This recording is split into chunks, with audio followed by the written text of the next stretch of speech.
সপ্তাহখনি অনুষ্ঠিত কৰা হৈছে। বাৰ্ষিক অনুষ্ঠানখনি আমি পোনপ্ৰথমে সাংস্কৃতিক শোভাযাত্ৰাৰ জৰিয়তে আমি আৰম্ভণি কৰিলোঁ।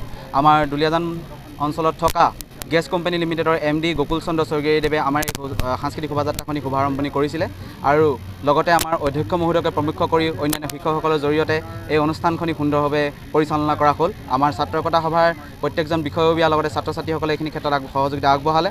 বিভিন্ন ধৰণৰ অসমৰ আৰম্ভ কৰি ভাৰতৰ বিভিন্ন ধৰণৰ সংস্কৃতি লগতে বিভিন্ন ধৰণৰ মটিভেশ্যনেল থিম এইবিলাকৰ জৰিয়তে আমাৰ সাংস্কৃতিক শোভাযাত্ৰাখনি অতি সুন্দৰ কৰি তোলা হৈছে। 7 দিনীয়া এই কাৰ্যসূচীৰে আমি এই বাৰ্ষিক সপ্তাহখনি সুন্দৰকৈ পালন কৰিব পাৰিম বুলি আশা থাকিল। ধন্যবাদ।